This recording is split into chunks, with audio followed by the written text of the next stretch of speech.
Bienvenidos a un nuevo video en Descubre la Historia. En esta ocasión vamos a transportarte a una época que genera mucha curiosidad, sobre todo porque es un momento de la historia de México del que poco se habla.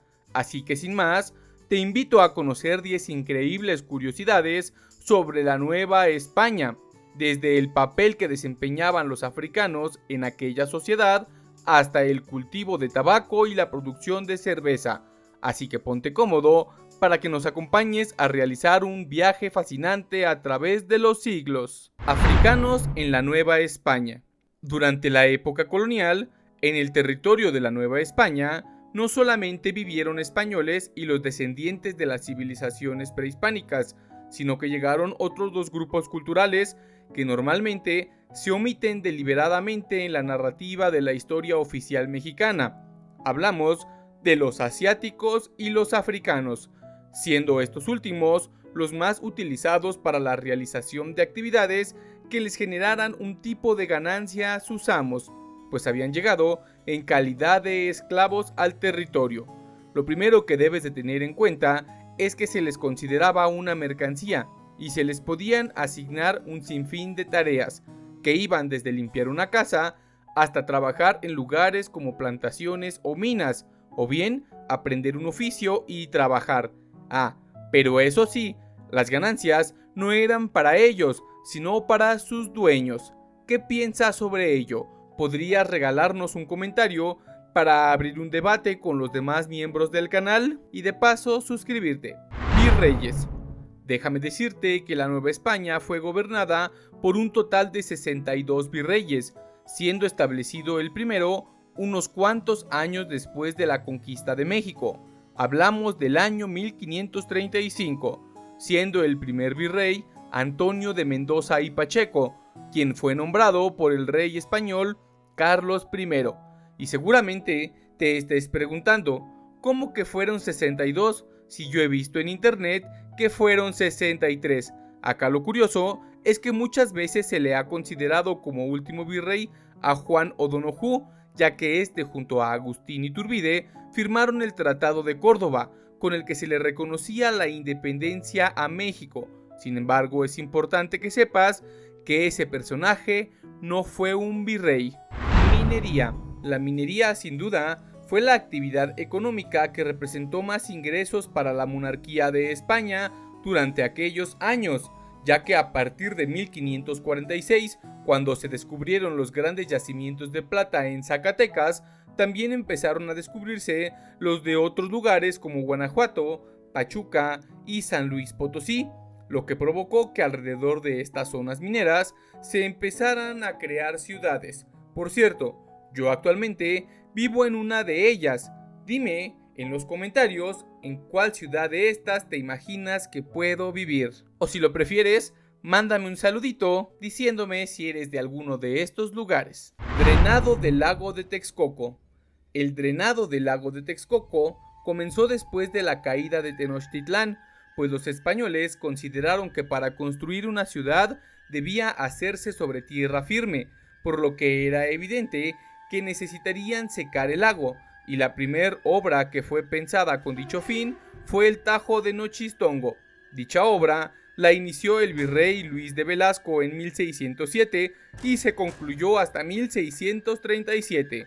Sin embargo, los intentos de los virreyes por secar el lago no dieron los frutos esperados, pues la ciudad no dejaba de inundarse, ni siquiera en la época del Segundo Imperio con Maximiliano de Habsburgo, por lo que este también pensó en ponerle fin al problema con una obra que terminaría muchos años después, el señor Porfirio Díaz. Rutas comerciales.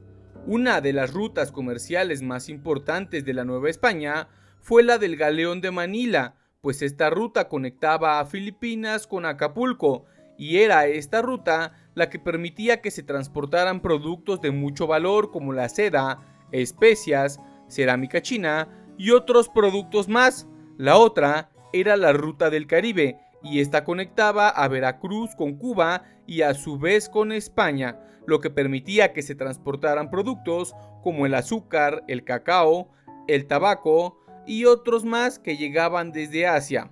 De esa manera, la Nueva España se convertía en un punto de suma importancia para el comercio, pues conectaba a Asia con América y a su vez a América con Europa.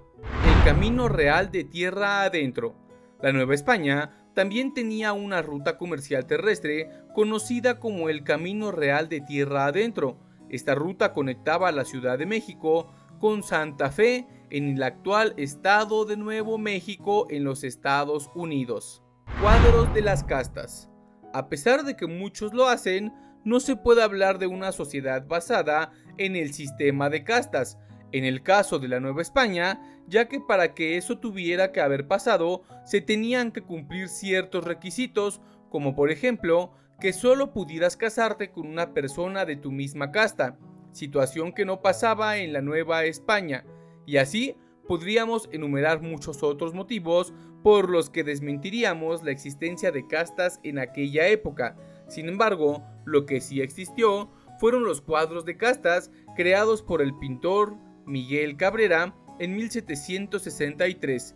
Sin embargo, el motivo fue que durante el siglo XVIII se empezó a clasificar todo en el continente europeo y esta misma tradición llegó hasta el continente americano, por lo que se intentó aplicar en la sociedad, lo que creó mucha confusión entre los amantes de la historia.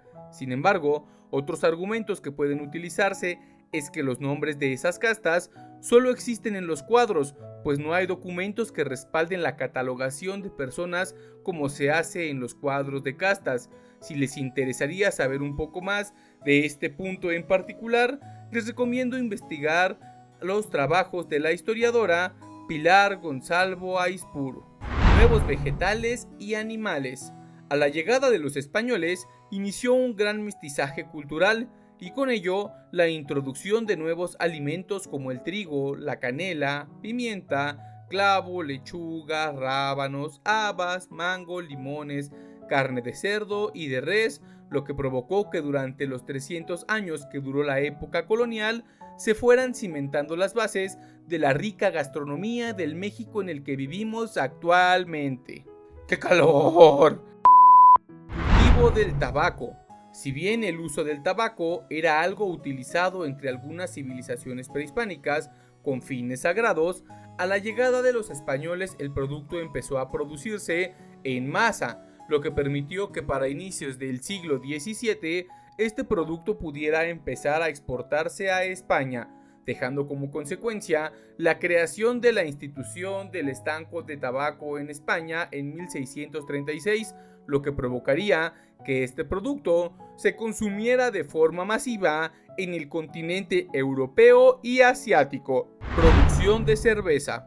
La producción de cerveza en la Nueva España se remonta casi a sus inicios, ya que un hombre llamado Alfonso Herrera, quien era acompañante de Hernán Cortés, le pidió permiso al emperador Carlos V de producir cerveza en un establecimiento, permiso que le fue concedido. Sin embargo, al ser una empresa sumamente pequeña, terminaron quebrando y con el paso del tiempo, este producto se empezó a importar de otros lugares, creando la necesidad de que empezara a ser cultivada la cebada, y no fue sino hasta el siglo XIX cuando empezó a industrializarse la producción de este producto, pero eso ya no tiene nada que ver con la Nueva España.